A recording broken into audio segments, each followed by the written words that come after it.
Okay, welcome everybody to our budget meeting of November 24th. We welcome all of council and staff and anybody listening in. Hope everybody's staying safe.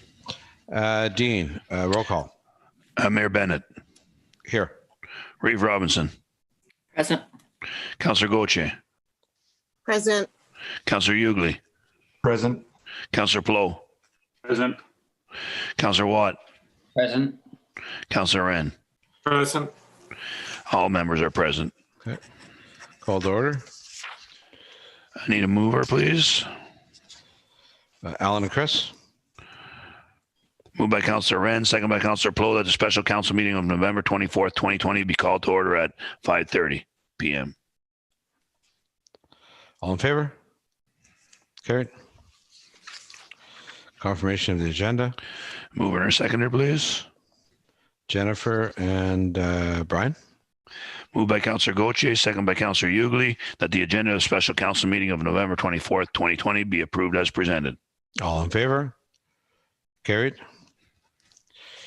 Declaration of peculiar interest and general nature thereof. There is none. Charlene, 2021 second draft. Thank you. Can everybody hear me? Yep. You can? Yes. Yes? Okay, good. Okay, let's start this off. I need sharing capabilities, Lori.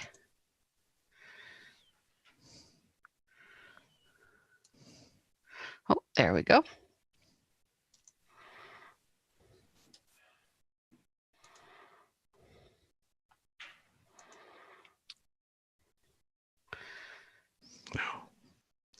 Okay, so does everybody see the screen? Yes. Okay, perfect. So as you know, today is draft 2, and where were we at? Draft 1.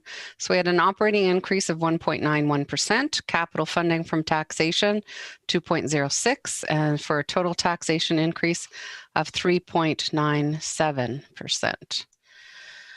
So then what have we done since then? So I've reviewed the strategic plan, reviewed the operational review, and reviewed the policy, reserve policy, and debt policy.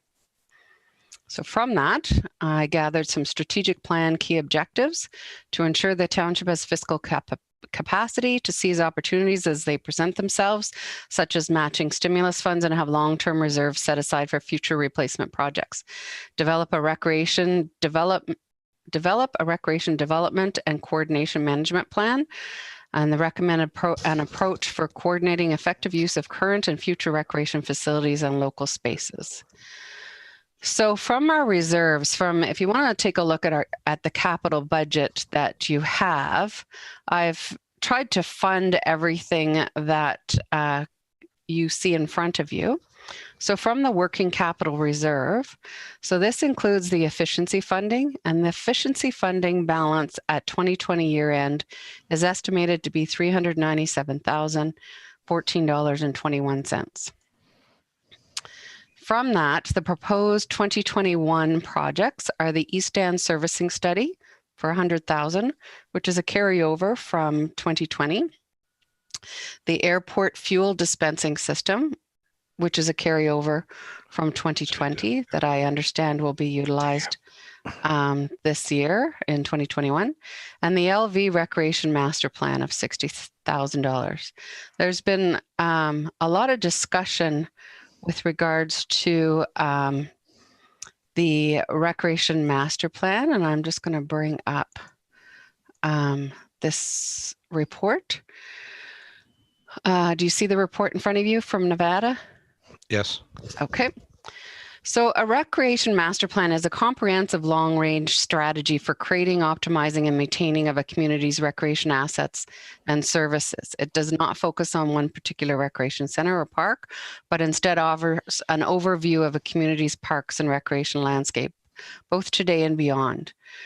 So the principal objectives are to determine the community priorities, develop a series of recommendations and action steps to accommodate the current and future recreation needs of the municipality.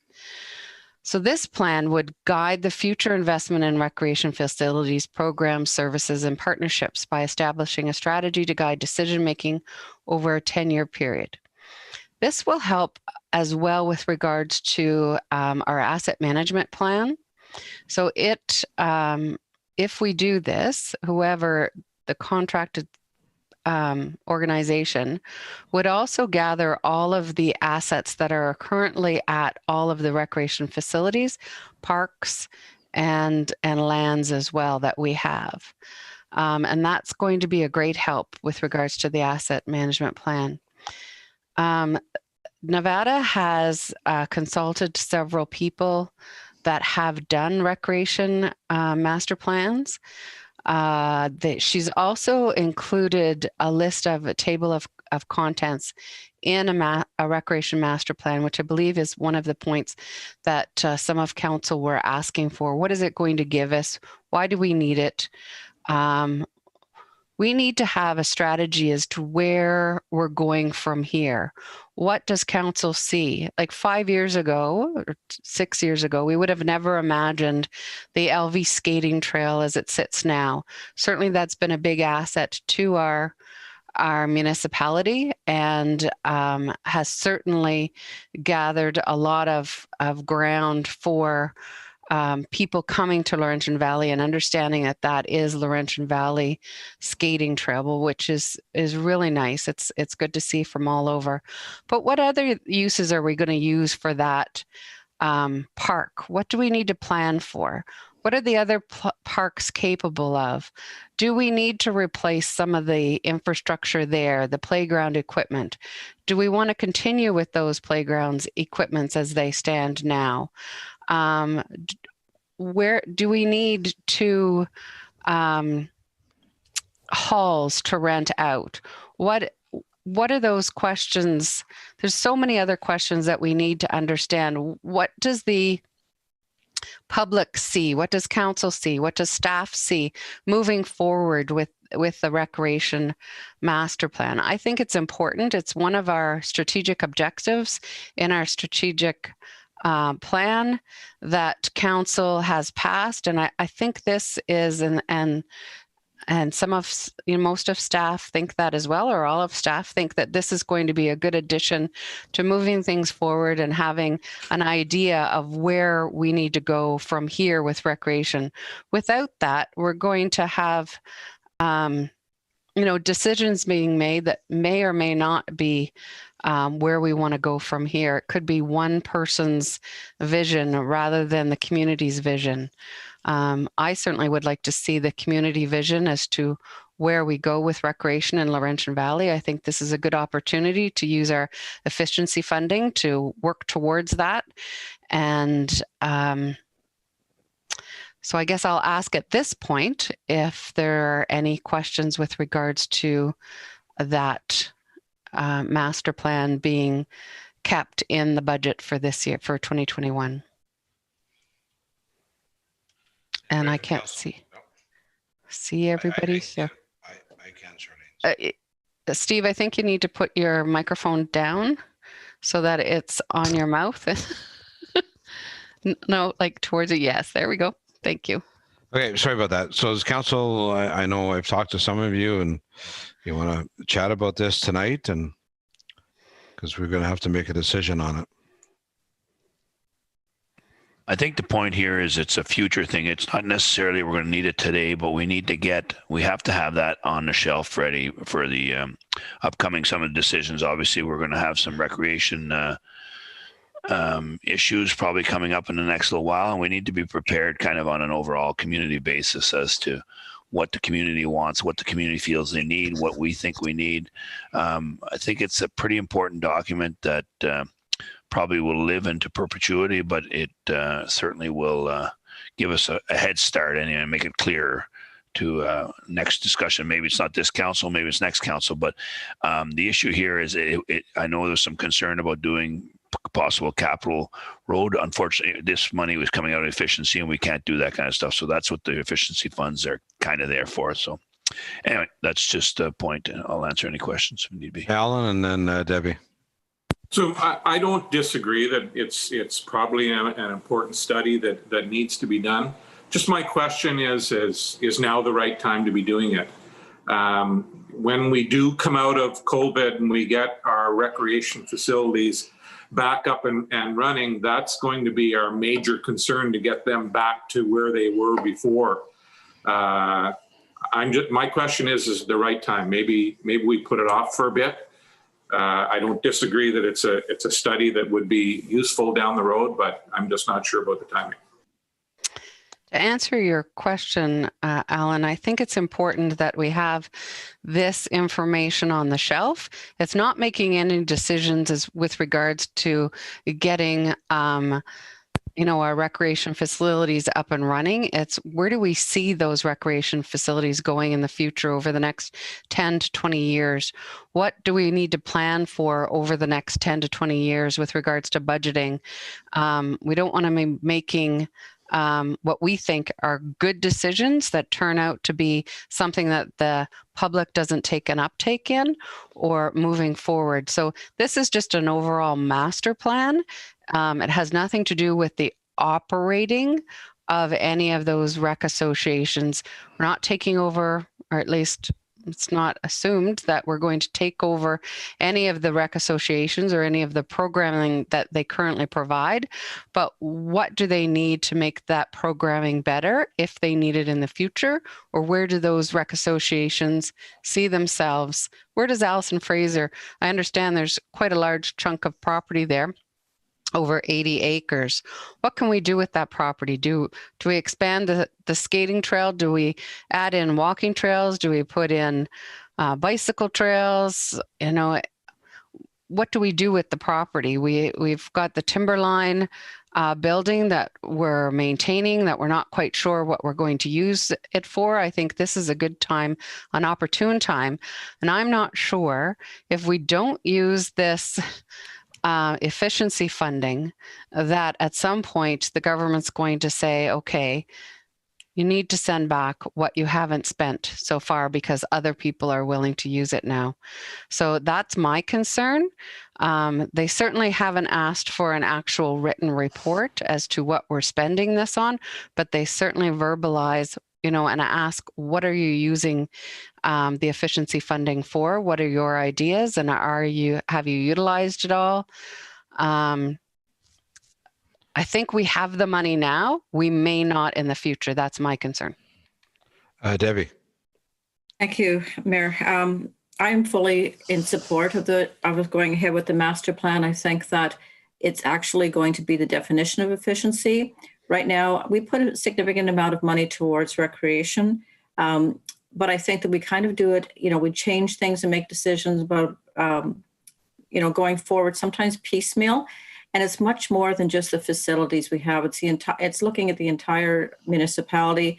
What do people want?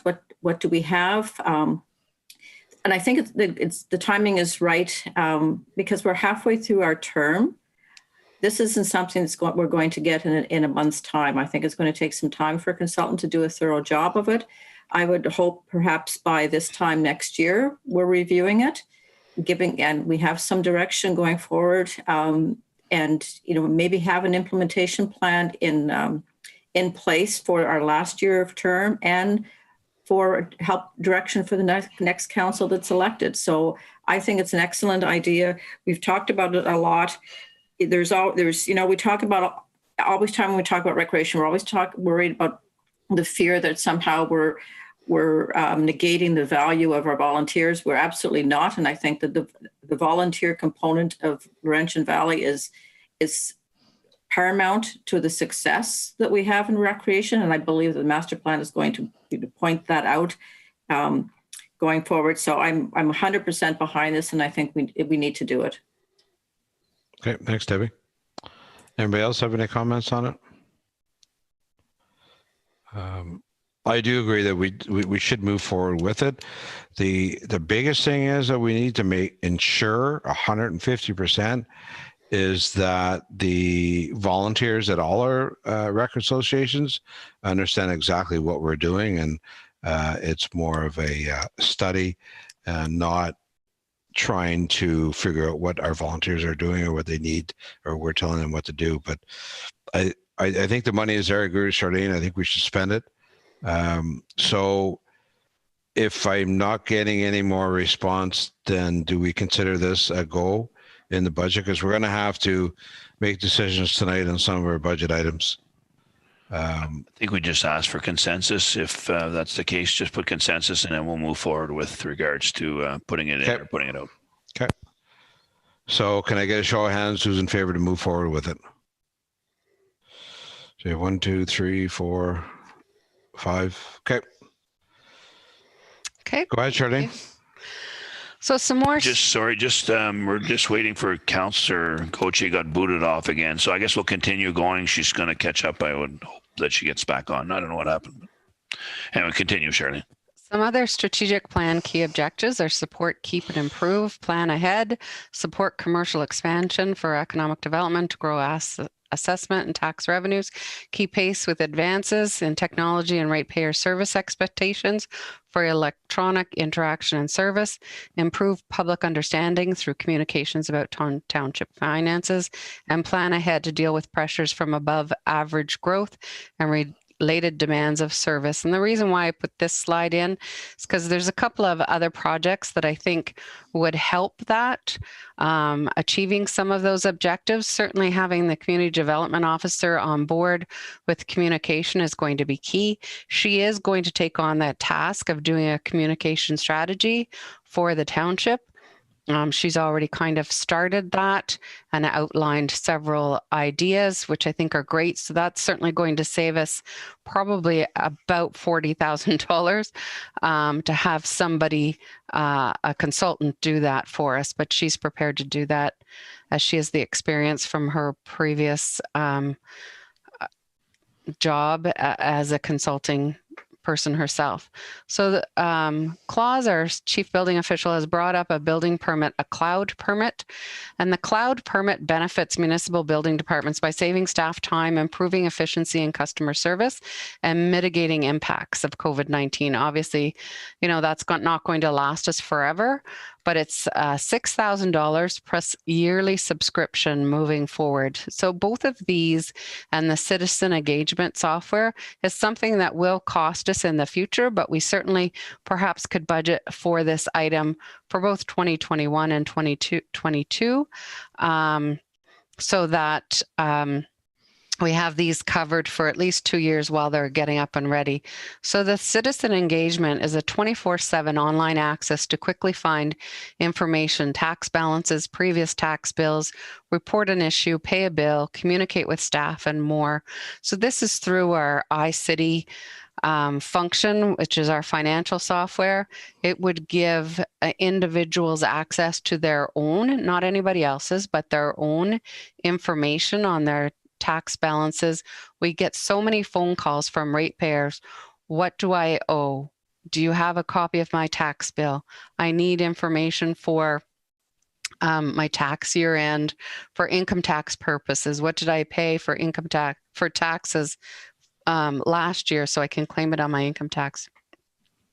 All of that online software is certainly going to be helpful and is well received in other municipalities. So these are types of things that I'm looking at to promote more efficiency in our office, and as well for our citizens so that they can see it quickly. So my understanding as well of the building permit is it's online. It's something that Claus will be able to do anywhere he goes. He'll be able to make all of his notes into the system, and it will be important to have that moving forward. As we know, we will be looking at a replacement over the next, 3-4 years or sooner for Claus as he's getting closer to retirement. So it would be good to have somebody that starts off with it. I mean, certainly Claus now takes a building permit application, and because of his years of experience is able to go through that application a lot quicker than a new person coming on board. A new person who is going to take a little bit more time to do all of that information, and he feels that this is certainly going to help process more applications quicker. We did have an uptake in building permits, as everybody did across Renfrew County during COVID, whether it be a deck, a house, an addition, a pool, or whatever. And I think you're going to continue to see that in 2021 and into 2022 as people aren't traveling, they have extra money to spend. So I think these are good, two good additions to promote efficiency and can come out of efficiency funding. That's what I'm proposing for that. Is there any thoughts?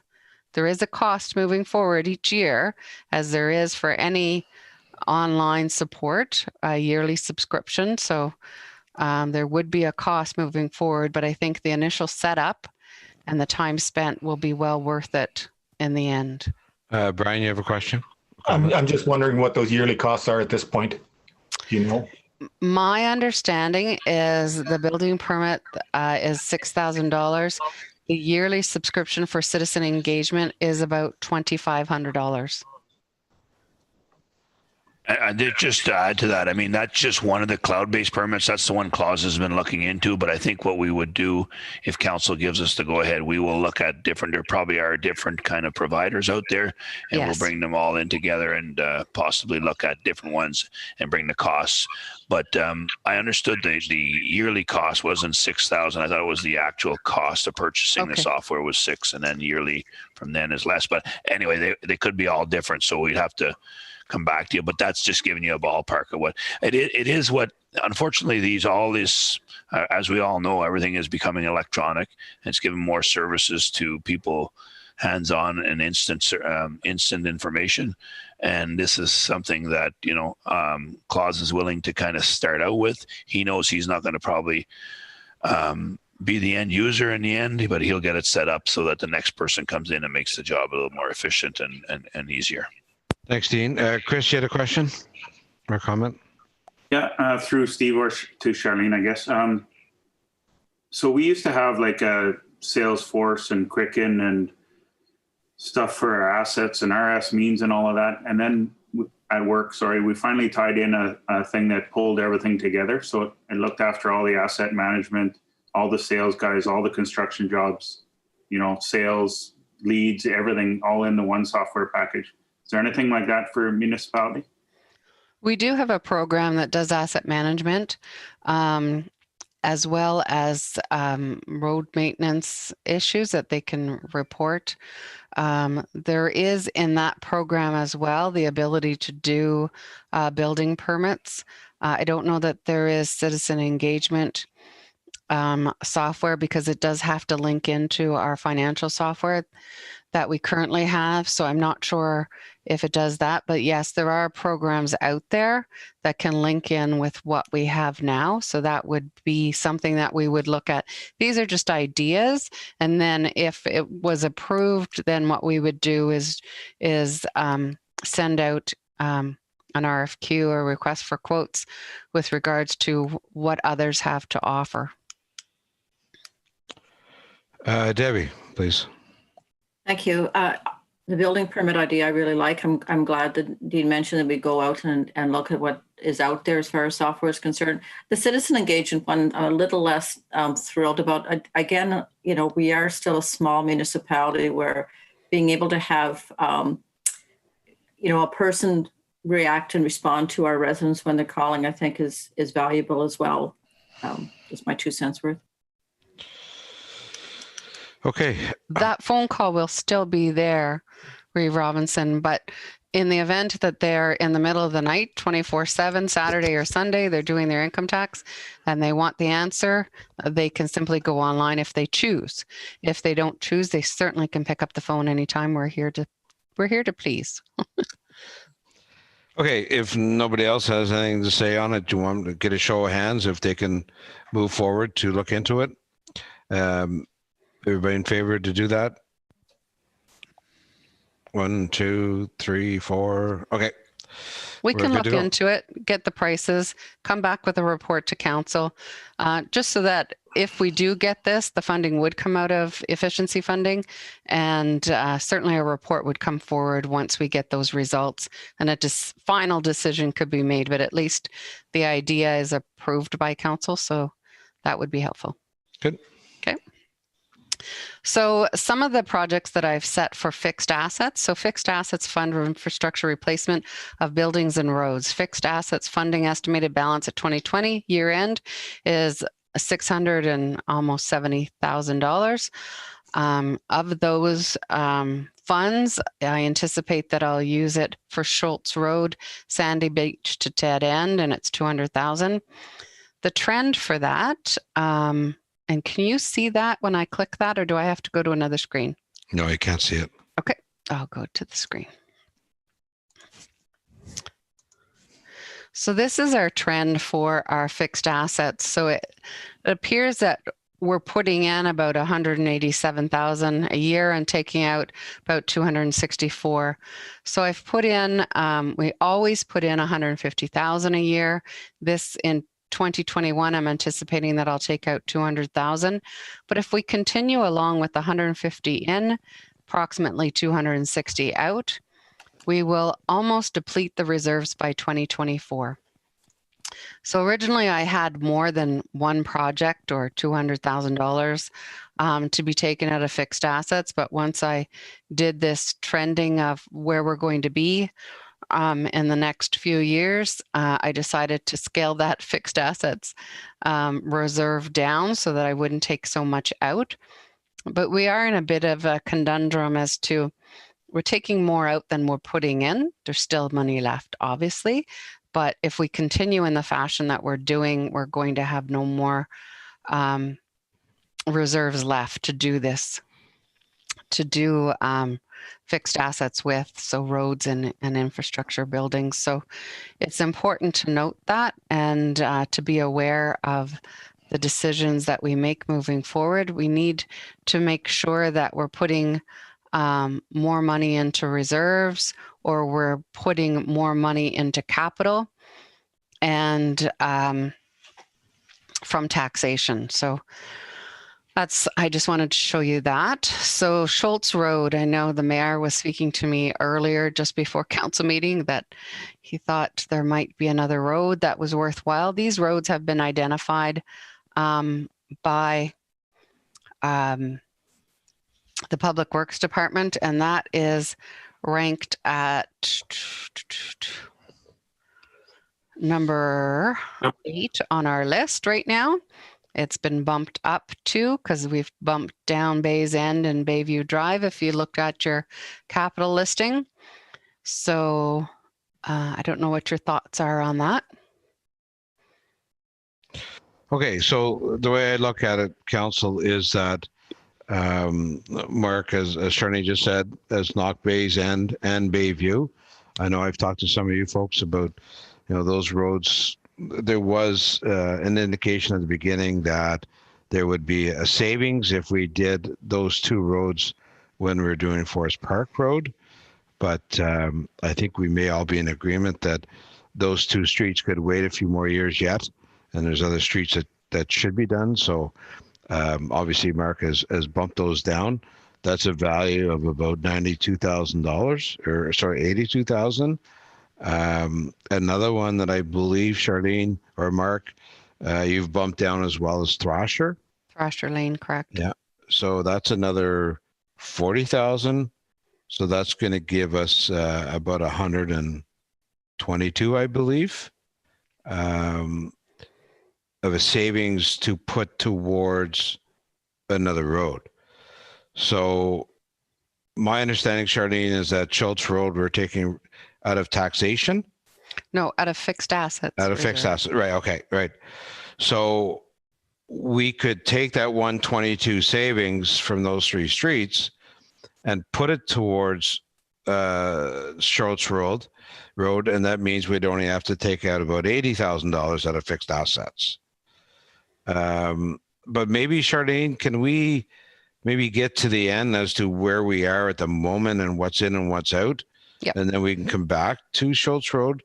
The only comment I made to Charlene tonight after driving some of these roads today was that Pleasant View is as bad or worse in my driving of it today than Schultz Road is. And there's a lot more traffic and residences on Pleasant View. And I've had people ask about it, but as just a comment, I don't know, Mark, I'm not going to put you on the spot on Pleasant View tonight. I believe it was done, Charlene said, in 2007. and Yes. Schultz was done in 2003. So I'm just throwing Pleasant View out there. I don't know if anybody else has heard any comments about Pleasant View, but it's certainly not any better than Schultz Road. But Charlene, if you want to keep going, and then we can come back to Schultz Road and those other three, and unless right now council has any other comments or questions on removing Thrasher, Bays End, and Bayview. I haven't removed them. Still No, they're in there decisions now. to be made. Right, but we On could make a those ones. decision on those three. Right now, they're in the budget that Charlene is going to present tonight. Yes. Okay. I think Debbie. Robinson. Yeah, Yep. I'm just trying to figure out, so when we met last time and we ranked the roads, out of the 11, Schultz Road was ranked as number 10, with one being the most important. So I'm just not sure how that's being moved up ahead of So- some of these other ones. I've moved Bays End Drive and Bayview Drive to the bottom, so moving 2 down. Mhm. So to the end, and that's how Schultz moves up So on line suggestion. at Rusham Road, that would still be happening? All the other ones are still in there, but I've just moved the rankings down. So That's B all. line, Restham Road to Forestly and Stafford Third Line. As Charlene shows later on in the presentation, that we would finance those two outright, From and they're not. borrowing. We're boring, yeah. So really, what we're saying is we're going to do. If you go from the top now, it's Southwind. Forest Park, Heron Drive, Southwind, Rivercrest, Thrasher's Out, Sawmill Road is a new one that has come in from Highway 41 to Stafford Third Line. B line, which is from Russham Road to Forsley Road, Stafford Third Line, Schultz Road, Jim Sheedy Way, then Bays End Drive and Bayview Drive. So just if perhaps we could see that list, because I'm a little confused here, but maybe it's just me and my list. No, Okay. we have changed it. And Mark, maybe in the meantime, while Charlene's finding that, can you I got it. explain Sawmill Road as to what you want to do there? Because that's brand new to everybody tonight, I think.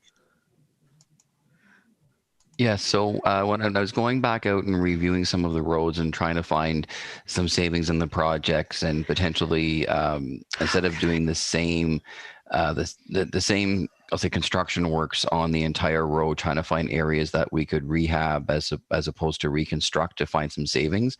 When I was out and we were looking at Stafford Third Line and looking at, there's a short section of Sawmill Road that runs between Stafford Third Line and Highway 41.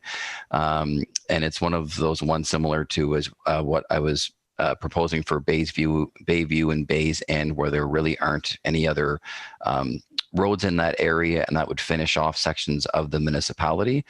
So the idea was to include that short section of Sawmill Road at that time, as there's no other roads that we would be reconstructing in that time, as the remainder of Sawmill Road out to Highway 17 was done a few years ago, and it has stood up very, very well. So this would be a rehab as opposed to a reconstruction, and then we could get the paving works and the granular works done at the same time as we're doing Stafford Third Line.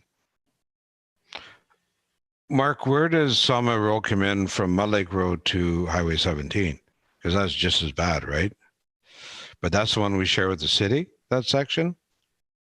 Yeah, so that's the one we share with the city, and we would have to come to a mutual agreement on the reconstruction of that. So that is something I think we do need to look at in the near future. As I agree, it's getting to a very rough state now. It's getting to be in very poor condition. All right, Chris, please. Thanks, Steve. I guess more of a question. I'm wondering how we ever got to this point. We do road scans and asset management plans, and we hire Mark, who is a road specialist. And then we debate this every year back and forth. How come we don't just decide how much of a budget we're giving him, and then he looks after his part of the job? And then the next year we give him more budget or less budget or whatever the case may be. I don't understand how we got to who's deciding what. Why is it not the Public Works Department and the treasurer deciding what roads they're doing, and then we're either approving what they do or we're not approving what they do? Right. So that's where we're at now, Chris. They gave us an original list. We asked council to go out and take a look at them. We've asked Mark again just to double check everything. He's kind of revised his list. So we're going by Mark's final word on these roads. I just asked a question on Sawmill. He brought up Sawmill as he just mentioned, looking at third line.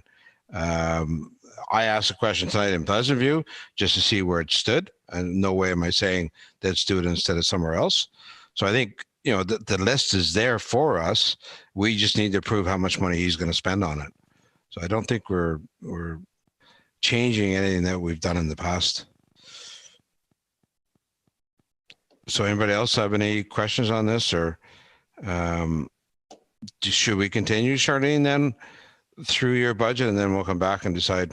Is that list good then? Well, unless somebody has any other questions. Not necessarily the list, but I guess, Debbie, is that good? Can I change my screen now?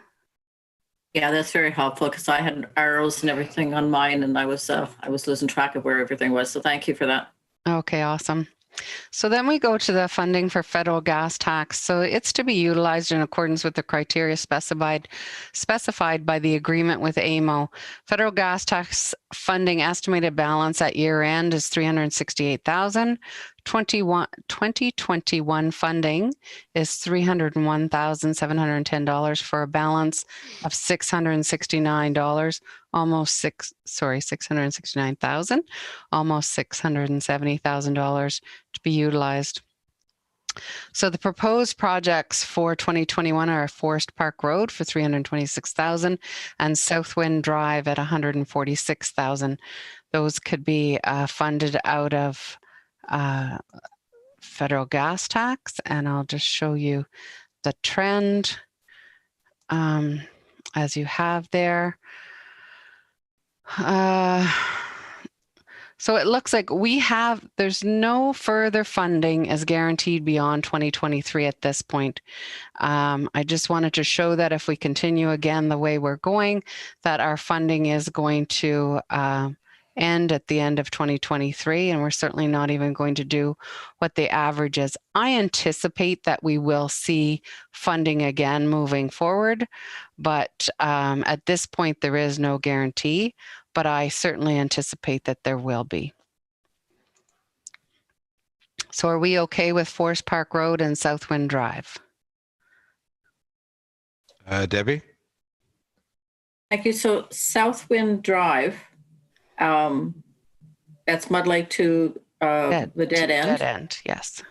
So it did have a number of 250,000 attached to it. Yes. So originally it was through development charges. When the development charges study came out, that was the anticipated cost of 250,000.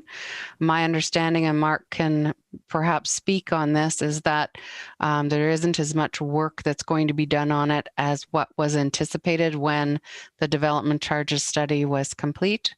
But if Mark has anything else to comment on that, that'd be great. So if I may, Mayor, so before Mark comments, so we'd also said that to pipe the ditches there, it was going to be 150,000. So it would have been a hit of 400,000. So I'm just wondering if we've reduced the original from 250 to 146, is there potential to fill in those ditches? So that's what the reduction is. When I did the development charges, I had done some estimates based on doing a pipe ditch system. But as we're looking in the budget for this year to pass, to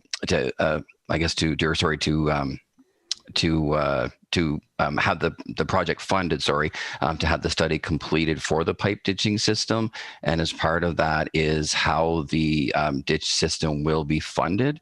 So whether that's through the tax base or whether that's a user pay system, and that was unclear right now. So I had taken it out at this point as we weren't certain how that was going to be funded. So that's some of the difference between what the actual cost is and what the cost is in the development charges. And I think if we compare that, Debbie, with Rivercrest, same situation that, if we ditch that, I think between the two, were we not around 400,000 between those two ditches, Mark, or two streets to ditch both? I think one was like 150 and another one was even more than that. Yeah, 270. Yeah. So we're 400 grand. So I don't know anything about road construction. I'll be the first one to say that. So all I'm wondering is if we spend this money on Southwind and Rivercrest, and then we decide we're going to fill in the ditches in the next year or two or whatever, do we then have to fix our road as well that we've just spent lots of money on? The only area of the road that would be affected would be if we had to add any new drainage pipes underneath the road, that there wasn't something we could connect into, but majority of the road would stay as is. It would just be what, if we needed, I'll say like a cross culvert to get to where the outfall is, but majority would not change. Now, if we get this study done in time before tenders are issued in the spring, then that's something that we can revisit. But I just wasn't sure if we should be including it because the study wasn't complete, and if there's a different outcome in that study based on what we're putting forward here. I just wanted to make sure that everyone was, at the end of the day, was being treated the same and getting the same value as we go through our projects. Thank you. So again, I think we talked briefly on this at the last council meeting regarding ditching, and and I did have a conversation with Councillor Hughley yesterday that, at some point, and I think it's time now that we look at the options of ditching some of the subdivisions, whether we fund it, whether it's a user pay, whether they can taxpayers can debenture it on their taxes, or they fill in their own ditches according to municipal regulations. Don't know what kind of ball of worm that would open up, but certainly to spend over $400,000 on those two streets right now where we don't have a policy in place. I'd rather see a couple more roads done right now, and then when we get the policy in place, then go back and start looking at doing some of these ditches. Again, that's just my comment. Alan? So just on another note, just going back to the reserves and the slide that Charlene showed us, how we're bleeding on fixed assets and gas tax. In order to stop that bleeding, we need to have a 1% increase in taxes just to keep our fixed assets where it is. And in the gas tax reserve, we need to increase by 3.5%. just to keep those two reserves at the level where they are today. Charlene's showing us that if we continue doing what we're doing, both of those reserves are going to be gone. So at some point, we need to stop the bleeding in those accounts and at least get them to stay where they are. Well, for the federal gas tax, we get the funding through AMO. So if we were not to receive, close to $300,000 a year funding for infrastructure projects, then we would have to replace that funding by taxation if we did that. So that would be more like,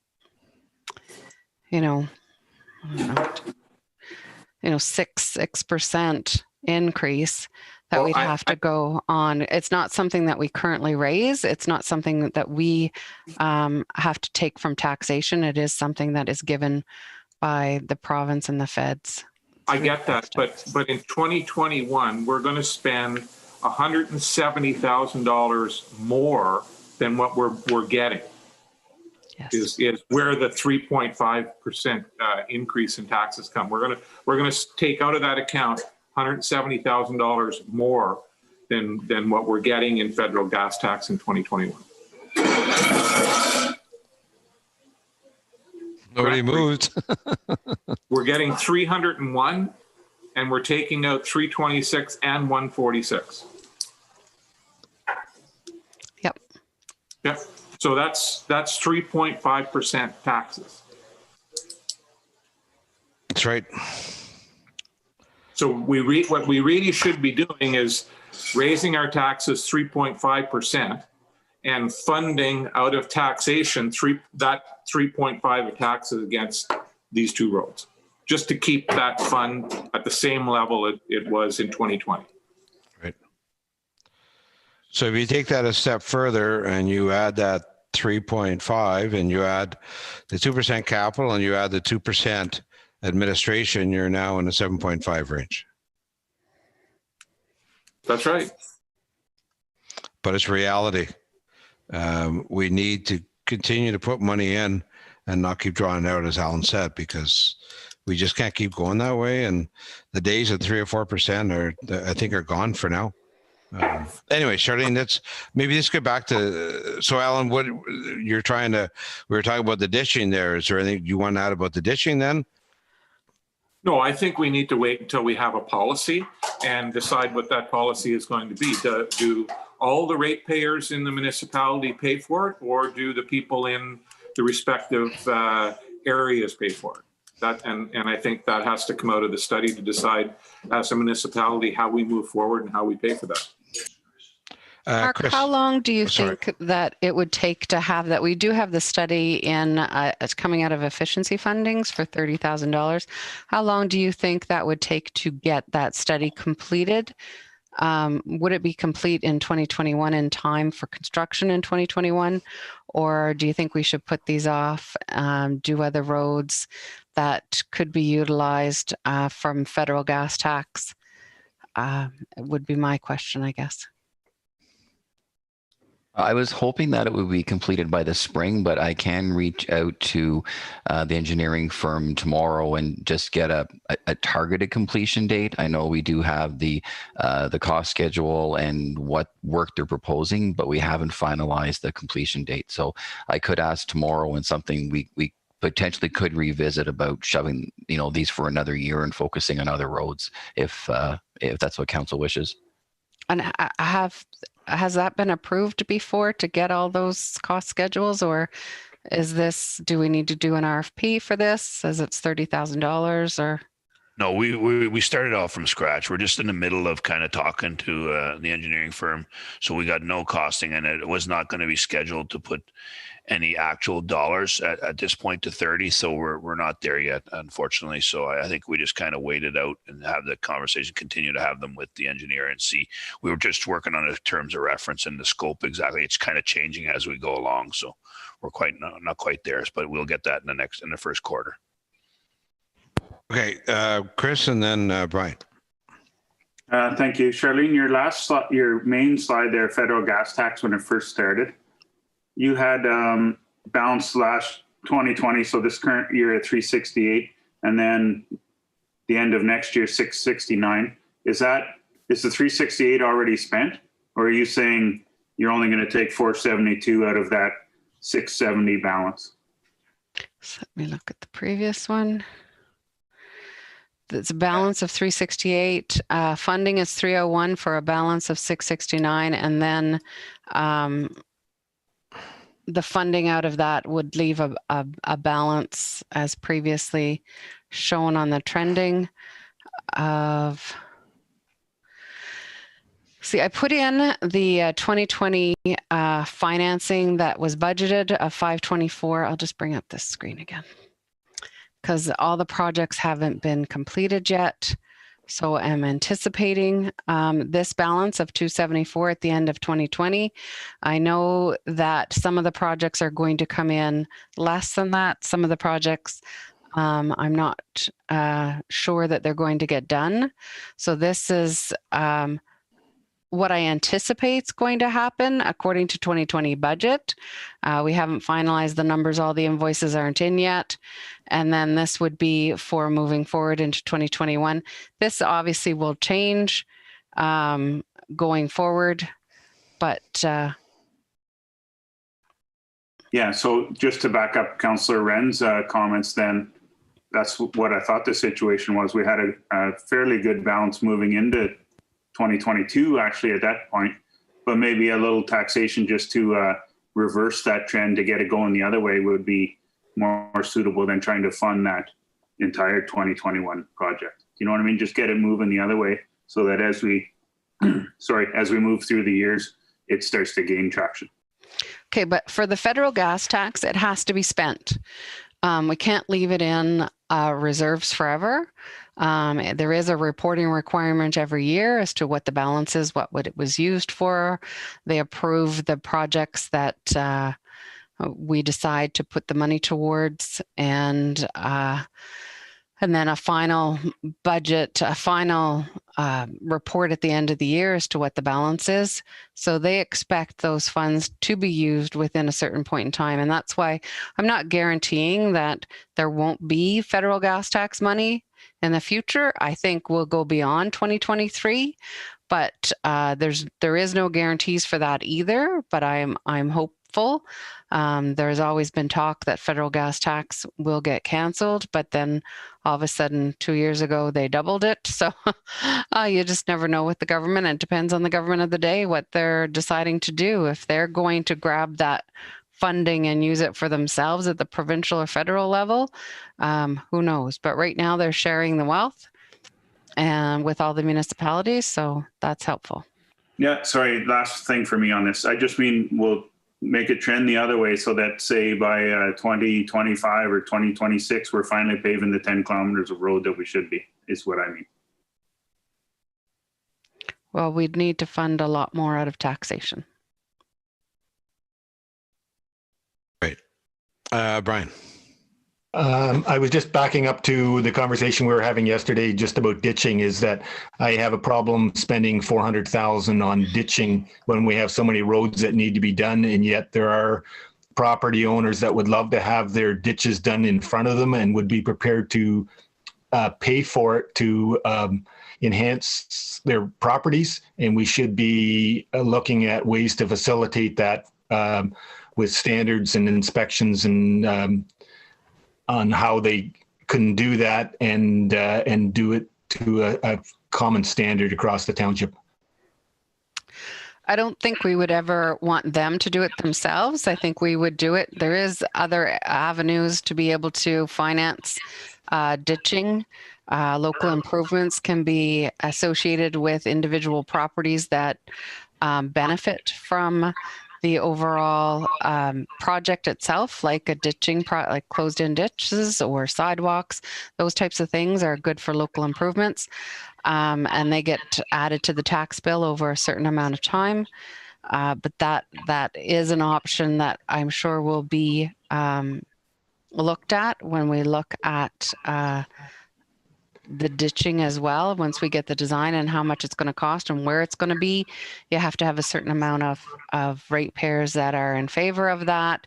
And you don't want one property owner closing theirs in and another property owner in the middle not closing it in, or so it's not as simple as closing it in. It all has to be engineered so that you have the flow of the water goes the right way and you're not overflowing on other people's property. So it's not a simple fix, that's for sure. There definitely needs to be standards and it needs to be inspected, but there's options there that we need to look at.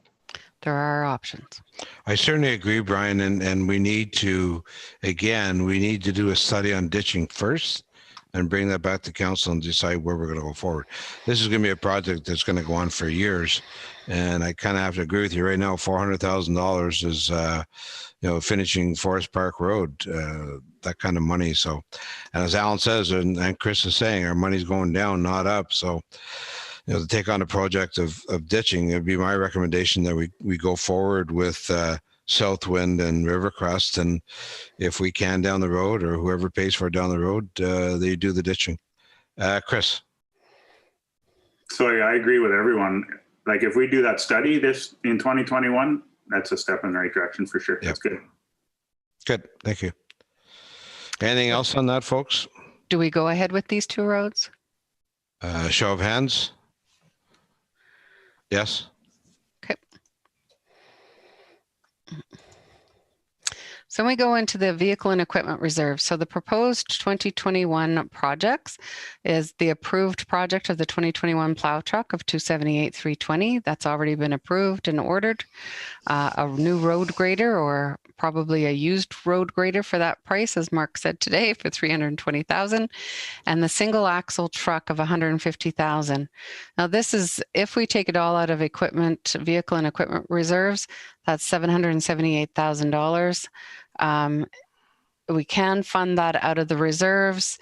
It will deplete the reserves a bit. We'll be down to about $95,000, $96,000. However, each year we're putting in $150,000. Mark and I reviewed the schedule of replacement trucks, and it looks like as we're putting the $150,000 in, we'll have enough to offset some of the vehicles that are coming up in the future, if not all of them. So I think we'll be okay. I do have a slide later on to discuss the single axle truck, so I'll wait to discuss that one. But for the most part, other than the single axle truck, as I know there is questions with regards to that, are we in favor of these projects for the most part? We show of hands. Okay, we're good. Okay. I keep looking for one more, but Jennifer's not on there. Yeah. Okay, so the fire reserve, the 2021 projects is the breathing apparatus at $120,000 and the fire tanker for $300,000. Again, this will come out of the fire reserves, and I anticipate that we'll have almost 146,000 left. And again, that as well will be sufficient moving forward for the fire reserves as we keep putting funding in. We have been planning for this fire tanker. We have been putting a good chunk of money in over the last few years, $85,000 for the last few years, in order to prepare ourselves for these two projects. So I'm satisfied that we're able to do these projects accordingly. Okay, any questions on that? No, for sure. Go ahead, Charlene. Okay, so another strategic plan, conduct regular assessments for the long-term fiscal outlook, how it might affect changes in service agreements by long-term needs to increase capital budgets for roads, equipments, and facilities by county and other government decisions. And the reason why I picked this key objective is to discuss what we're doing from taxation. So we were at the 1.91% for operating increase. That's with no further changes suggested at this time. I do have some suggestions later on. And the capital increase that was presented at the last draft was 2.06. So what are our options? So I've decided that all capital road projects under 50,000 could be funded through taxation. That is an impact of an increase of 5.62%. Therefore, overall levy increase would be 7.53%. So I'll just bring up my spreadsheet for capital projects. And so the under 50,000 would include the Sawmill Road project for 40,000, which replaces that Thrasher Lane, Jim Sheedy Way, which is an accessibility issue for the parking area, the splash pad, the ball diamonds, Bays End Drive, and Bayview Drive. So they're still in there, covered under taxation. There could be a savings. So each one of those associated, you can see the percentage increase on the overall budget. If we were to take out the two, Bays End and Bayview Drive, totally, and not replace them with projects, it would be a savings of 1.52%. So that would bring us down to 6.01% increase if you want to take those totally off the books, or if there was another project that you wanted to replace them in with similar costs, then that certainly, it would stay the same. But those are my thoughts with regards to taxation. Is there any, I'm trying to bring up another screen here. Chris, go ahead. Sorry again. I like that idea, but two questions, I guess. I don't like that we're jumping around and pushing ones ahead of the other ones when they're already listed. So could do the $200,000 one and never mind the three at the bottom until the next following year. But my question more is to Mark. What's the actual savings, if any, if we go ahead and do Bays End and Bayview at the same time as Forest Park?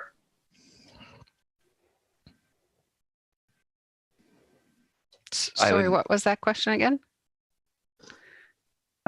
Is there any estimated potential savings of doing Forest Park Road, Bays End, and Bayview at the same time? Is there any potential savings on the bottom two? So I don't have numbers in front of me, but I'll give an example of something that happened a couple of years ago where we did a lot of short streets in various locations around the municipality. Asphalt costs came in at almost $130 a ton. This year, with having longer roads and roads in the same area, our asphalt was about $88 a ton. So, and then it's based on the tonnage and the roads, and I have to do some quick calculations to find that out. But having, roads lumped together or having, multiple short streets in close proximity, so the company doesn't have to float their equipment to doing a couple hundred meters here, a couple hundred meters there. There is some substantial savings that way. So, Mark, of the 82,000 for those two streets, are we talking, like, I'm not going to hold you to it, but are we talking 10 grand, 20 grand, or 5 grand? If your best guess on 82,000. Yeah, I think maybe 10 or 15%, because when we purchase granular A to put on it, that gets purchased at the same unit cost as what we would for Forest Park Road or other roads in the area as well. So yes. Okay. So we're talking somewhere $10,000, maybe $12,000. The issue is that those two roads are only there because we're down at Forest Park Road. Otherwise, they wouldn't be ready to go for a couple more, for at least, 3 years? They could still hold up quite well for a few more years. One to remember is that we do still have Fern Drive in that area that we did discuss a couple of years ago when MTO did Hazley Bay Drive. Now it is, I'll say, as the crow flies, very close to these. So there is an opportunity to lump those three projects together as a common tender and still being able to get some fairly low tender prices. And all three are in the same condition. And I think we would be safe to say we could still do a rehabilitation in a couple of years from now and still not be into a full reconstruction. Okay. So is council good with that we leave those two out for now and combine with Fern down the road? Alan? Yeah, I'm okay with that, but my suggestion would be is to take the 82,000 and move that into our reserve as we talked about earlier, or offset the money that we're taking out of the gas tax with those two streets. And we're also, where is Thrasher? Is that gone, Charlene? That was taken out at suggestion and so replaced by Sawmill. Right. Okay, perfect. How does council feel about that? Okay, so if we move forward, Charlene, with that suggestion, taking those two out, but putting them into whichever reserve you think should go in, as Alan said, fixed or gas, what does that do to us? Well, it keeps us at the same amount. If we took it out totally, it'd be 6.02%. But if what you're saying, sorry, I should have, that it'd be increased, then we're still looking at 7.53% overall if we're adding those two reserves. Okay. Yeah, we're just moving the money from one place to another. Exactly. Yep. Okay. So that still doesn't talk about the financing of Beeline or Stafford Third Line. Correct? No, not yet. Okay. So Debbie? Sorry, I'm trying to follow Alan, and he has a financial mind and I don't, so you have to bear with me. But if we're going to take the money that we would be spending on Bays End and Bayview to put it into reserves for next year when we want to do those roads, why wouldn't we just do the roads now? Well, I think, yeah, go ahead, Alan. I'm suggesting that we're moving that into reserves so that we stop bleeding those reserves. I'm not saying we move them into reserve to do the roads next year. When we decide next year to do those roads, we would have to look at where we're going to get that money from next year.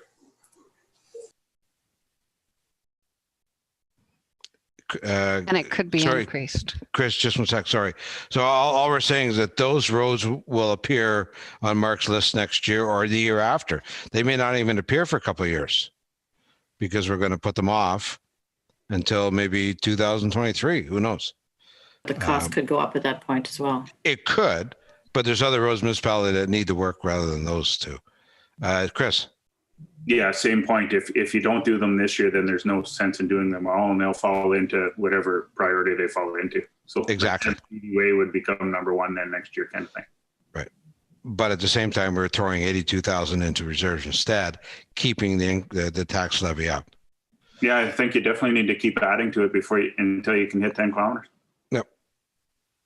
Okay, Charlene. So if everybody's okay with that now, and now's the time to ask questions. If you're not, then Charlene can go forward with the boring part, right, Charlene? Yep. Okay.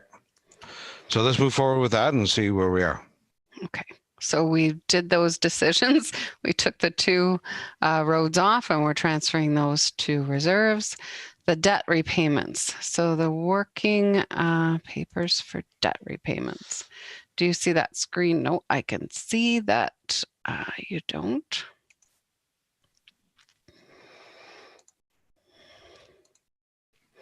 So these are the debt repayments over the next few years.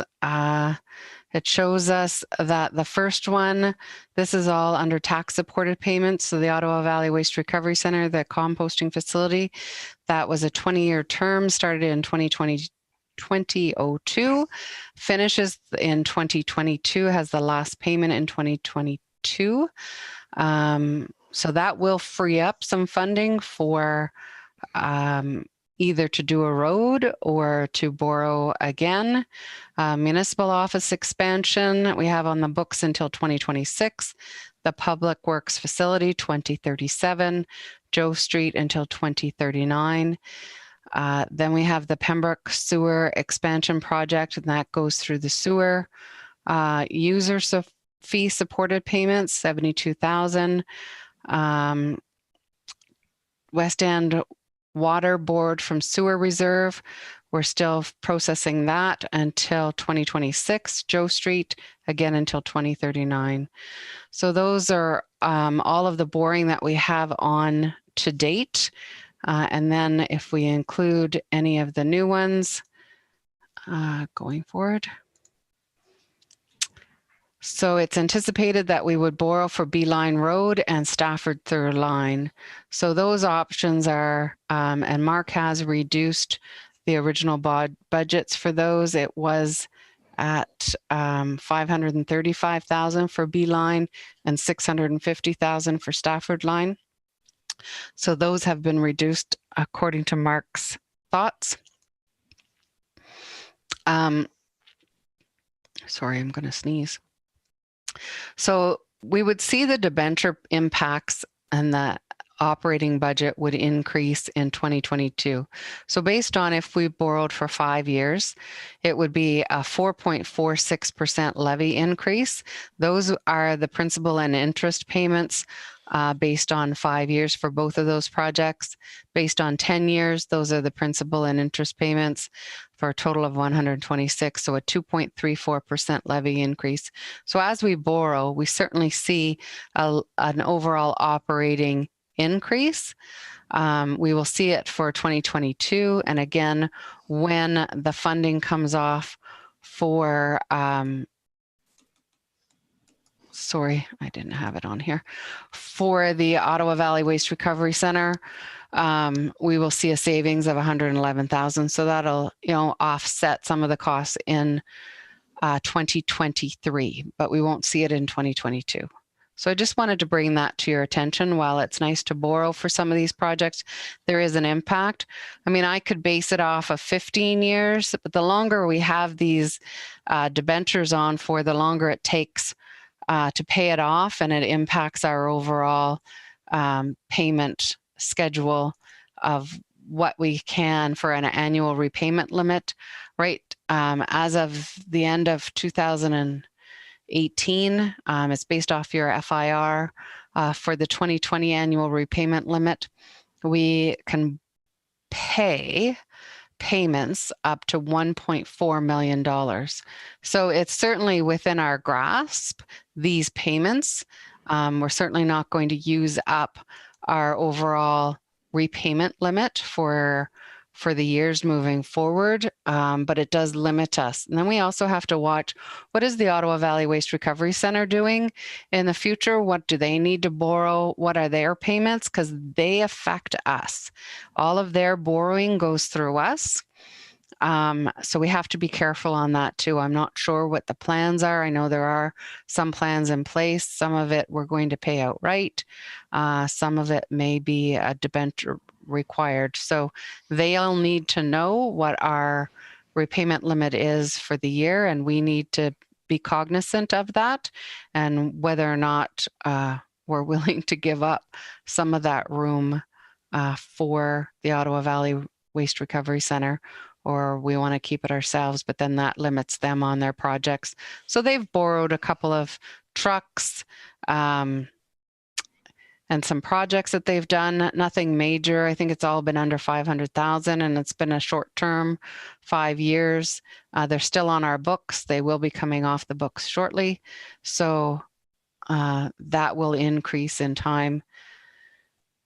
Charlene, interrupt there, but it really depends what happens to the center, and that's going to be determined by 2025.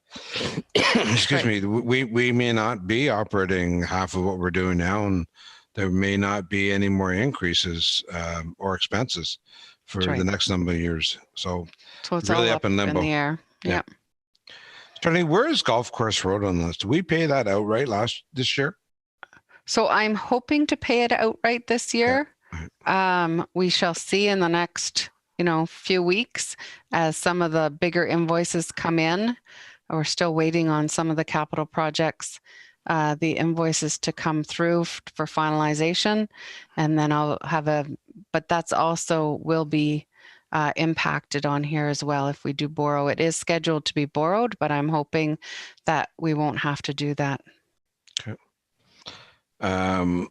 Council have any questions? The one that I asked last week was, can we borrow from within and save some of this interest? We could. There's certainly enough room in the sewer reserves to borrow, but right now we have over $1 million in our sewer reserves. And I don't see any large projects coming out of that. Other than Roy Street, I don't know what a percentage is going to be for Roy for sewer, but I wouldn't anticipate that it'd be over 400,000. Would you anticipate that, Mark? About 400,000? Yeah, I was going to say maybe in the 300,000 to 400,000 range, somewhere in there, but definitely not more than that. Yeah.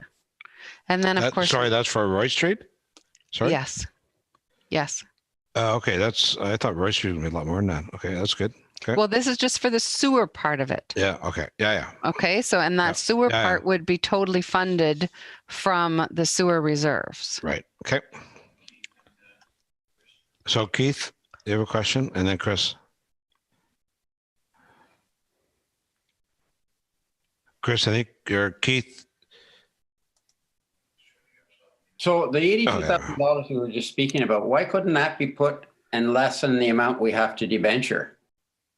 And instead of the reserves, put it and save our money for the debenture impact. It's not going to be a big impact in the overall scheme of things. It will decrease these overall payments a little bit, but over 5-10 years, it's not going to have a large impact. Okay, thank you. Chris? Sorry for all the questions tonight, but Charlene or Councillor Wren, is money inexpensive to borrow at this time period? And if so, does it make sense to do a little more compared to like 7.23%, 3.35? If it's under 2%, is it worth it to do more this year and less in higher years? I guess is what the roundabout question is. So it is cheaper today. By the time we go to debenture at the end of next year, I don't know. So I have, right now I am hearing some people being able to borrow for just a little over 1% through Infrastructure Ontario. So these numbers are based on a 2%, which I anticipate the borrowing rate will go up by the end of next year, because we have to wait until the projects are done, and whether or not those projects are go into 2022 or not. If they're totally complete by the end of 2021, then we can go ahead and do the debenture. But that's why I've based them off of 2%. So just on that, Charlene, I believe the money for the airport came in at just over 2%, 2.3, something like that. And that was debentured last year. Yeah, yeah. So, and I've heard that too, that there's people borrowing money today at just over 1% from Infrastructure Ontario. Yep. So Charlene and Alan, I guess, what is it fruitful to do a little bit more work this year and raise taxes just slightly to hit a certain level 5, 6, 7 years down the road?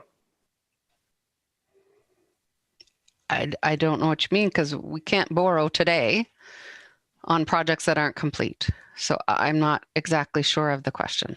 So Chris, you're wondering if the rate's going to stay relatively the same, do another road this year and hope that it's going to stay around 2% or less.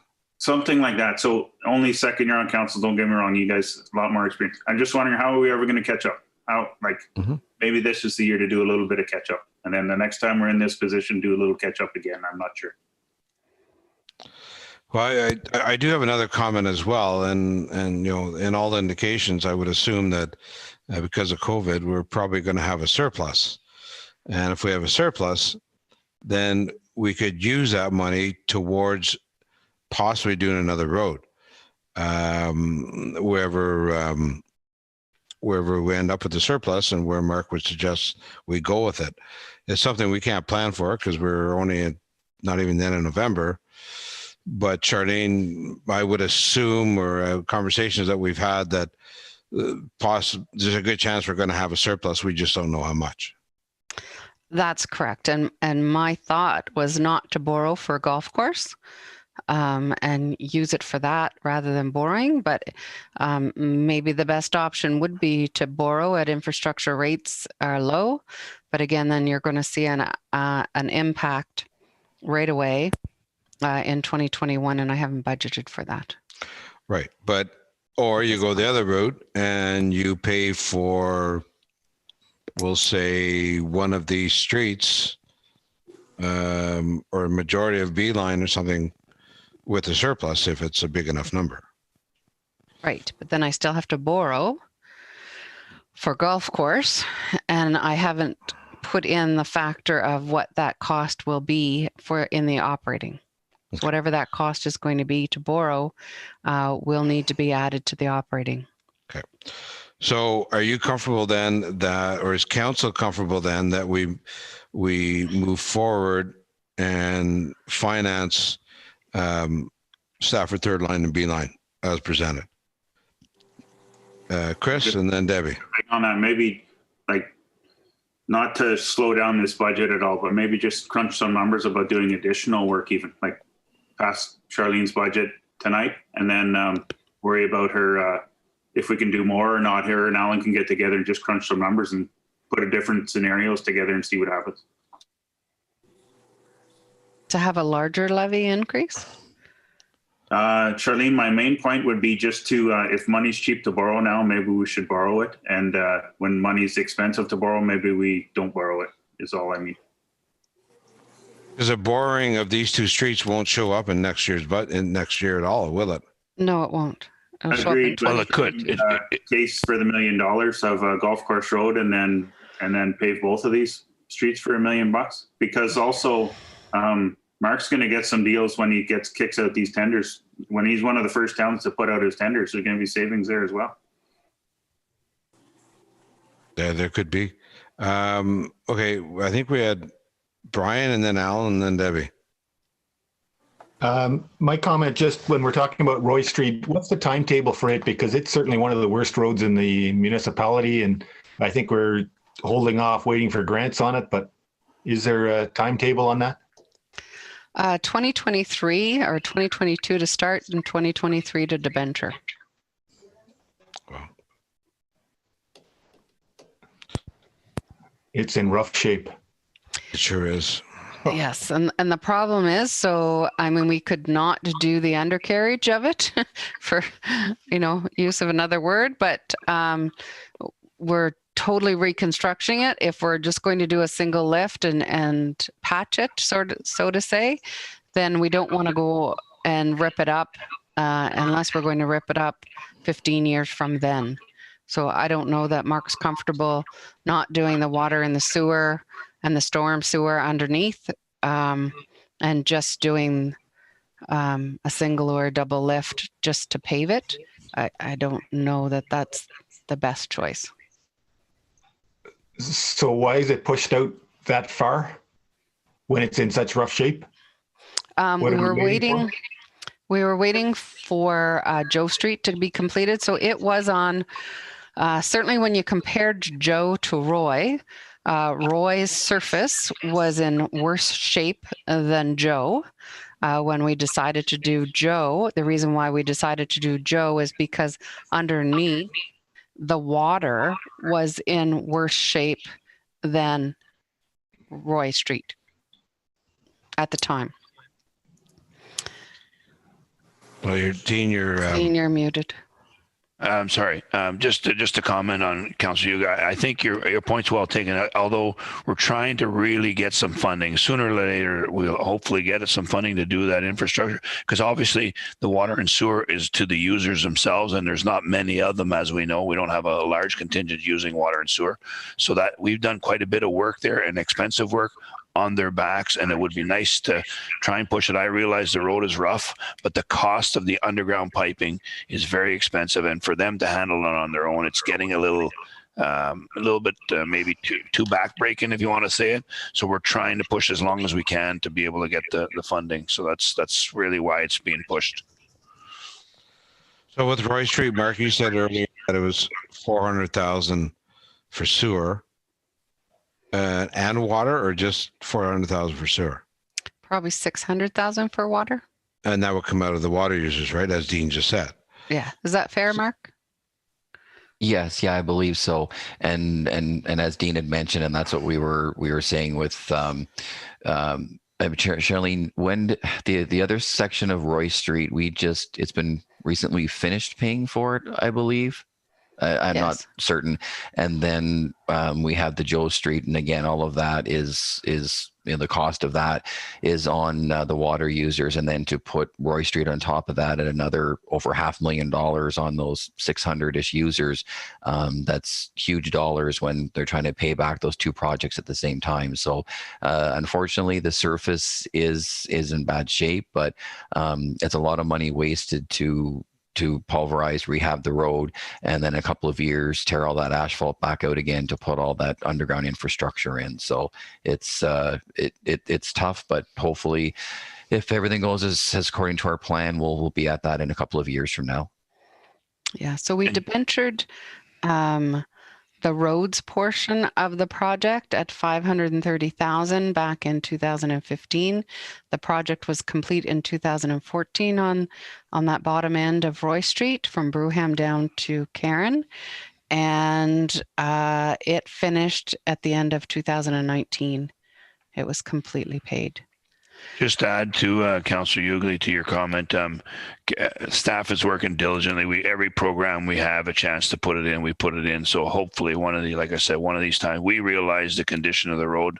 I think as council does, we're trying very hard, and we appreciate the residents being patient, but it's just, we're trying to get that cost out of the, because normally water and sewer isn't always on these infrastructure programs from the federal and the provinces. Usually includes water and sewer, and that is technically, I mean, we do have a small portion to do after that, but that's our last big one. So hopefully we can get some help for them to pay for that. And it is shovel ready. It's already engineered and shovel ready to go. So that's good for a grant too. But we did apply for it recently and we didn't get funding for it. Okay. Alan and then Debbie.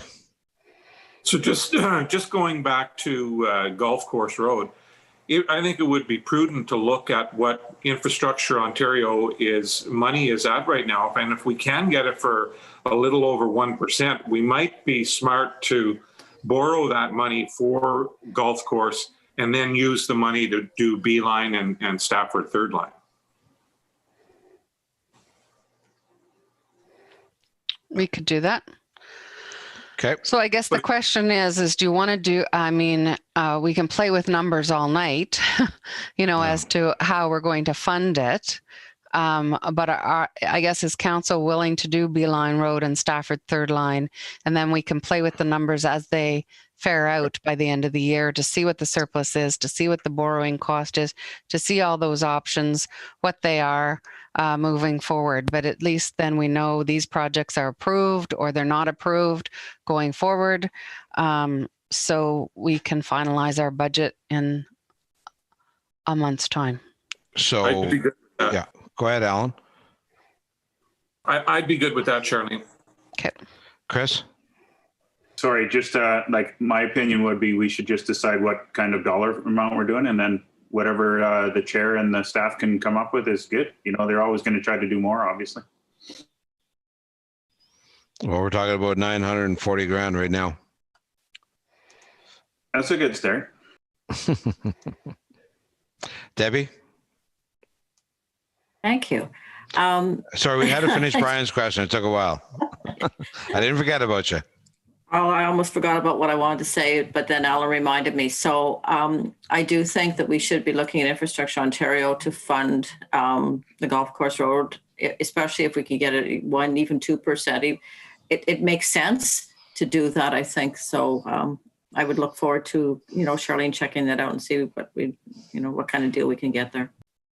Okay, so is everybody in agreement that we're looking at somewhere around the 900,000 for those two roads? Again, it's not going to affect our 2021 budget, correct, Charlene? It doesn't affect our tax levy, Right. no. Okay. But funding golf course would affect the levy. And we're looking at what? Debenture.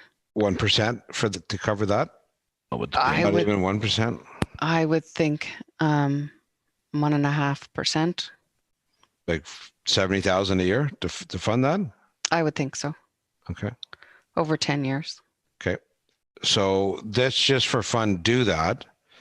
If you add that 1.5% on, we'd now be at 9%. Ballpark. So that's correct. Are you have any more surprises for us here, or are we towards the end? I think we're towards the end. Okay. So council needs to decide now. We're looking at somewhere of a 9% increase. So council needs to decide on, are you going to be comfortable with that? Debbie. I'm not thrilled with it, but I'd like to see those numbers back again, so we know exactly what we're looking at, and then if we have to, make decisions at that point. So if we're starting at 9.5, and perhaps we'll have to pare it down, but let's start from someplace. Alan, and then Brian. So let's not get caught up in the percentage. Yeah, 9% sounds like a lot. Let's find out what that dollar amount is on 100,000 worth of assessment. ballpark, right? So that's going to be difficult to find, because right now, where we do our tax calculations on the online program, the 2021 assessment is not up and running, and we'll not be able to have that in December. We may. I get that, but we could go and look at what this year, what impact that would make on the taxes that you paid this year on 100,000 worth of assessment. Yeah, we know that's going to change one way or the other, but it's at least going to give you an idea. Too many people get hung up on it that it's 9.24%, and at the end of the day, you look at what the total dollar figure is, and it's not really that much. As in last year. Yeah, just look at it, how it would affect last year's taxes. No, I understand. But at the end of the day, last year, we were worried about a 5.5%, and it came in at 2.5% or something. Chris, and then Brian. Charlene, just back to your 2020 debenture impact slide that you have up there right now, actually. Sorry, and then maybe I'm just getting used to the terms. 4.4% tax levy is part of what you just said, with the total would be around 9%. Is that correct? No. Like, it's obviously different if you base it on 5 years or base it on 10. So those numbers you just said for an overall tax increase of 9% is based on what? So this is for 2022, not 2021. This affects 2022 tax levy, not 2021. Oh, I see. Okay, sorry. I was on the wrong year. Sorry about that. That's okay. No, that's okay. But what you're saying, Charlene, is going to cost us 4.46% to finance those two roads over 5 years, or 2.34% if we fund it over 10 years. Yes. Okay. Okay, Chris, you follow up to that? Yeah, and last thing for me tonight. Sorry. No, we're here. Somewhere there has to be a matrix where it makes sense to borrow the money while you are increasing taxes gradually, and they meet somewhere in the middle down the road. It has to exist. I'm not familiar with all these numbers, that's all. Okay. Brian, you're next. Early in the presentation, you said we were going to discuss more about the single axle truck. Yep, I'm not there yet. Okay, we were at the end of your slides, so that's why I was. Oh, we were at the end of the slides as presented to council. I did a few more today. Okay, so let's leave it for now, Charlene, where we're at. If council's okay, no finalization, obviously, but let's let Charlene continue and regarding the vehicles, etc. Okay, so that was our annual repayment limit. These are future projects for borrowing, so you just be aware of those ones. Next steps. So I've put, there was talk about the CIP funding, the trucks, the forest park, and 2 side roads, which we've discussed. Reduce or remove conference and training expenses, which we haven't discussed, but was an idea. So if we look at the CIP funding, we had a carryover from 2019 of 32,000. We allocated 50,000. So that was a total of 82,000. This 32,000 was from funding that we did receive from the province. This is the 50,000 we did budget. We used so far to date 28,347, 2020 remaining from that 82,000 then is 53,000. However, we entered into contracts for 32,000. So the anticipated 2020 carryover to 2021 is $21,661.98. So, or 0.4%. So, and that would be a decrease. So what we could do is still budget 50,000 and bring in the revenue source of $21,700 basically in as a revenue, and that would be a savings of 0.4%. So my suggestion is that whatever we have left over the end of 2020, that we carry that forward, and we'll know better in a couple of weeks. I know Lori has a few that she anticipates there's going to be some applications for, and they'll have some more contracts. So that 32,000 entered contracts may go up a little bit. So want to make sure that those are offset as well. And then we can take whatever is left over and bring it in as revenue is my suggestion. So that could be a 0.4% savings. Is that how you want to treat CIP funding from year over year? Whatever's left over, we'll always fund it at 50,000. If it's not spent during that year, we'll bring it to the next year so that it offsets the next year. However, having said that, there's a couple of options. You use it or lose it in a year. You use it, carry it over, or you put it in, or you budget 50,000 and then you would carry over the 21,700 to make it 71,700.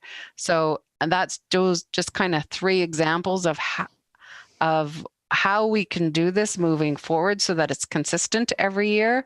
So then we know what's going on.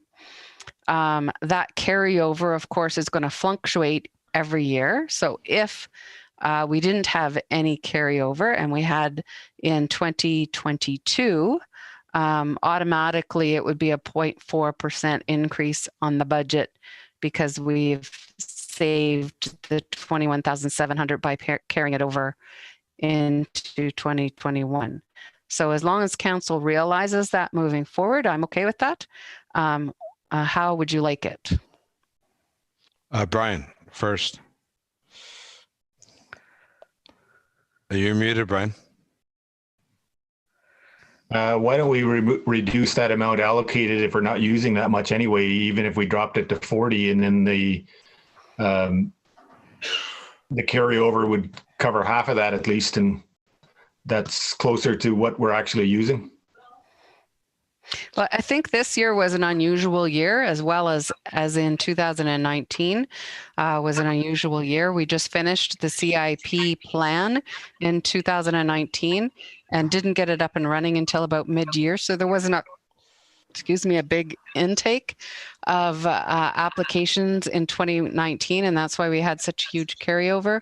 In 2020, of course, we were hit by COVID, and we didn't start promoting the program until September. Because there was that official plan change to allow for the COVID related expenses to be included in the CIP funding up to a certain point. So this year is not the year, I would think, to reduce it from 50 to 40. I think we need to have a normal year, if there is going to be ever such a thing as a normal year moving forward, is my suggestion. Debbie and then Laurie. This plan is just, this program is just way too young to start cutting. I think that I like the idea of maxing out at the 50,000. So if we put the 21.6 whatever towards next year as an allocation, then that's great. I don't think we have to decide this is what we're going to do every year. But I think for next year, I think we should look at it, keep it at the 50,000, using part of that 21,000 as revenue and move forward. Laurie. Yeah, and actually I was just going to reiterate, I think Charlene did touch on the point that I was going to make, that this coming year, 2021, will be the first time we'll really be able to hit the ground running starting January to get a better picture of, who we might be able to capture out there. And hopefully the construction season will be a little bit more normalized without some of the fluctuations we experienced last year with some of the shutdowns that seem to have evened out a bit more.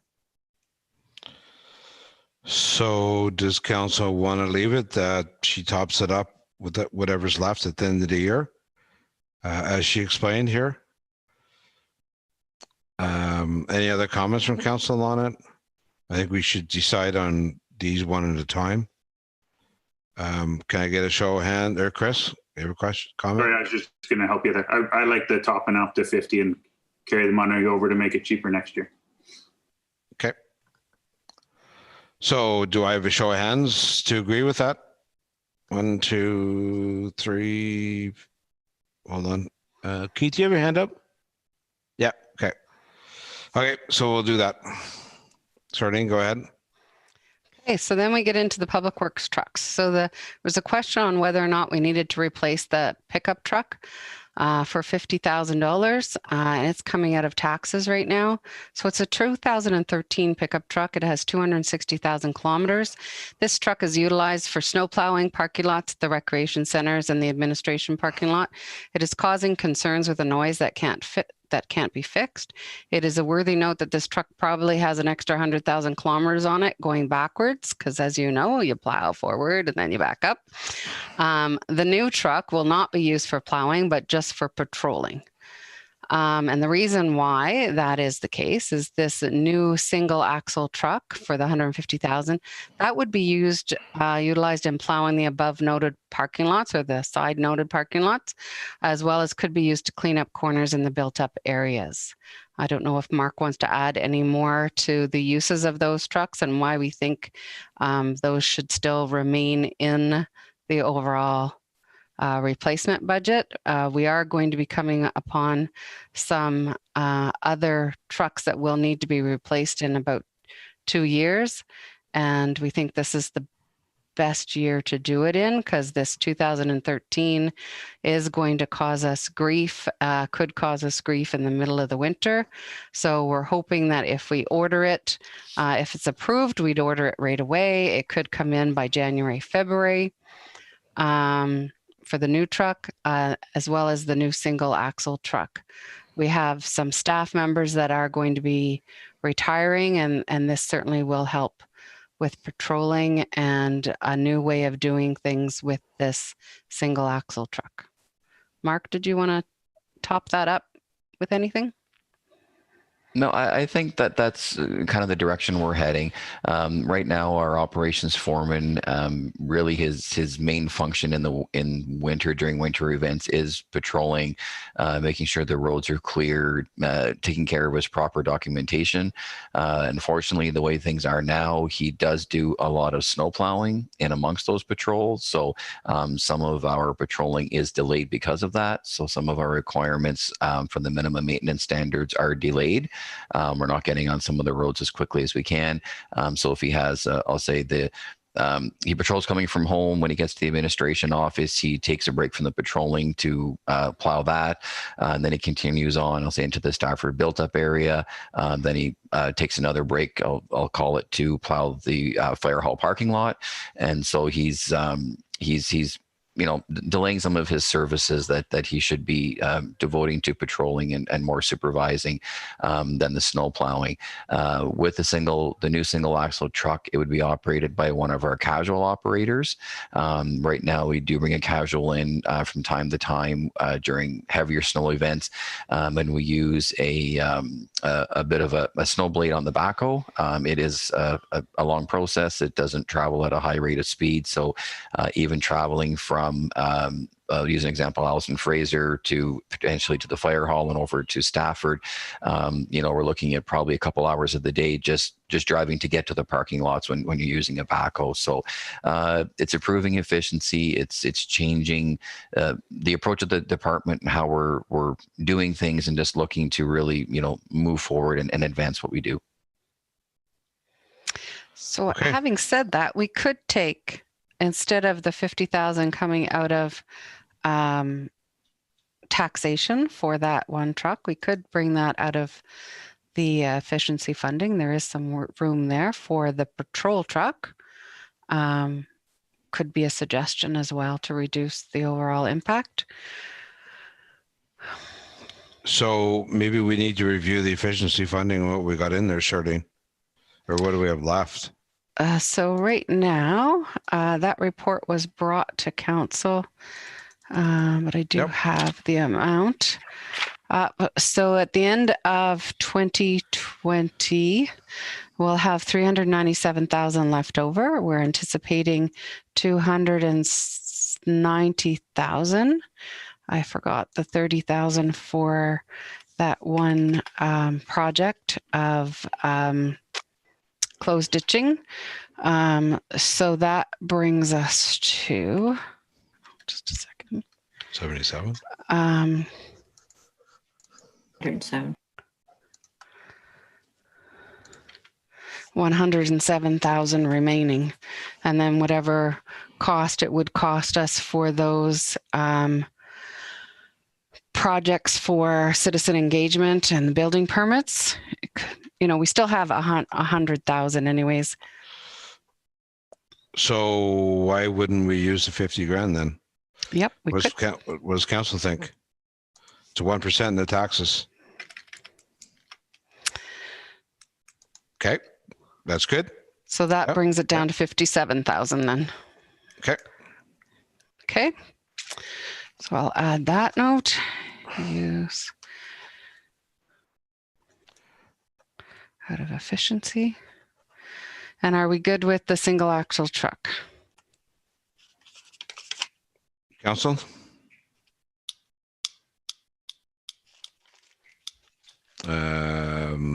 Questions, or do you want me to just go for a show of hands?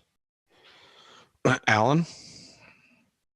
Mark, is there any way to look at those parking lots that this truck would plow, contracting that out? Yeah, we could look at that option as well. It's not something that we've gone that approach before, but I know there are some municipalities that do contract parking lots out, so I could ask them for estimated cost, what they've typically paid, and I could bring that back. Well, it saves us 150 grand on the truck, an operator, and then any expenses that go along with it, and then it's out of your hair. Somewhat. Yeah. Okay. Yeah. No, for sure. I'll check around a couple of neighboring municipalities, and I can get some numbers. I guess the only concern, Mark, is it just strictly parking lots, or are we doing hills? Would we be doing like the hills out at help me the road that goes up Rands Road and that, or would we doing that with that truck? Is that your intention too, to help those intersections and that kind of stuff? Yeah, so right now, the truck does go and do the High Meadow subdivision, which is Rands Road and up to Westbrook. It takes quite a while for the tandem to get out there, so there are a few of those hilled areas, and that's the first one that they usually approach. We did have the idea of using it to help with cul-de-sacs and clearing some intersections a little bit quicker, so it's not just the parking lots, but it's something I can look at. I'm not sure if it's, I don't think it's possible to start changing plow routes to sort of deadhead trucks to the, I'll say the furthest out portions of the township and working their way back. It doesn't make a whole lot of sense that way, but let me look at a couple options, and I can see about finding some numbers. So it's just a suggestion. If it doesn't make sense operationally, then that's fine. It's just a suggestion. I was looking just at the parking lots. So. And Mark, I know you're saying that the new pickup truck wouldn't plow, but if the amount of plowing for the pickup truck would be minimal for these hills and whatever, could we do that instead? Or are we taking up too much time with the pickup truck and not supervising? I know, and that's, so I guess was kind of thought I had about some other options, about maybe there's some way of maybe meeting in the middle where, as Councillor Wren noted, maybe we could contract out 75 or 80% of that work that the foreman is doing now, and just allow, maybe that position to concentrate on some of those roads. But I'll get some numbers from some neighboring municipalities, gives us some estimates, and I can go bring something forward from there. Mark, would there be an increase in cost to the pickup truck from 50,000 to put on a spreader for sanding it and a plow on that truck as well? Yeah, so the pickup truck gets a little bit larger, so the truck itself is probably in the $60,000 range, and then the cost for the plow and spreader, I believe in 13 it was between $10,000 and $12,000 for that as well. So we're probably looking at about a $75,000, pushing maybe to $80,000 for that one truck instead of the two. Right. But again, as Alan said, do the math. By the time you're now at 80, now you got to figure out what you're going to pay to have the parking lots plowed. Okay. Maybe you're back to the 200, or in 4 years you'd have it paid off. So we'll leave it with you. You know your job, and you can work out the best scenario and come back to council. Okay, yeah, will do. Okay. Okay. So we'll just leave that in for now, Charlene, but you will change the CIP, right? Because there was a bit of a Yes. savings there. I Okay. have done that. So then the other thing I wanted to bring up was the changes. So just ignore these funds here. So if we look at, I see you see me, the convention registration, the expenses, the training registration and expenses, these are the recommended amounts that I'm saying we could reduce and push over to capital this year, or add to 21,600 into the fixed asset reserves so that we don't lose it. However, making a note that in 2022, these expenses will then be back into the operating cost. So not to remove them totally, to reduce the overall budget, but to offset them somewhere else. And I think the best bet might be just to transfer that 21,600 into fixed asset reserves. So we increase that reserve again. What are your thoughts on that? Alan? I would agree 100%, Charlene, that we just move it and we don't just use it to reduce the taxes. If we do that, in 2022, it becomes a tax increase then. That's right. So it's like a double-edged sword. You're gonna get it now, or you're gonna get it later. So we're better off just to move it aside, but keep it in there. Okay, so I've made lots of notes, and I'll make those changes in our next meeting for the third draft and final go over before we pass the budget. I'm hoping is December the 1st, and then the final budget will be passed at our last meeting in December on the 15th of December. So I'm hoping that we can achieve that. Does anybody have any questions or concerns about achieving that at this point in time? Doesn't seem to be any. Yay. Any other comments from council or on the budget? I think the process is moving along well, Charlene. Your goal of before the end of December, council's goal is going to be met. Thank you again for all the effort you're putting into it. Thank you. And all the staff as well. Anything else for council? If not, we will I go. see Councillor Plow has something. Oh, I'm sorry. Chris. Sorry, Charlene, is the efficiency funding depleted then? No, we still have, so let me look at it. 57,000. I asked Dean, and something that we've done with quite a bit of success was lean fundamentals for a municipality. Has anybody taken any training like that? I don't know what that is. So like Lean Six Sigma? No, we haven't. We haven't gone down that path. I don't know if any local municipalities have. It was one of the comments I was going to bring forward to our next Renfrew County Clerk Treasurers meeting, which we haven't had lately. We will have one in December later. So I'll ask if anybody's doing it. I know bigger organizations such as obviously yours is, and the hospital is doing it, and they're quite successfully as well, but I'm not too familiar with it, Councillor Plow, but I'm going to bring it forward to see if any other local municipalities are trying it, and maybe we can get together if they're not. Yeah, not even necessarily spend the money, but just like look into the idea of it, because it's turned out to be actually pretty remarkable. So Warden Robinson, you may want to look into it as well for your organization. Okay. Anything else from council? If not, adjournment. Is it mover or seconder? Alan and Brian? Moved by Councillor Wren, second by Councillor Ugly, that the special council meeting of November 24th, 2020 be adjourned at 7:30. All in favor? Carried. Okay, folks, thanks again. Thanks for your patience. We got through it in a couple hours. Stay safe. Your family stay safe and well. And we'll see you on December 1st.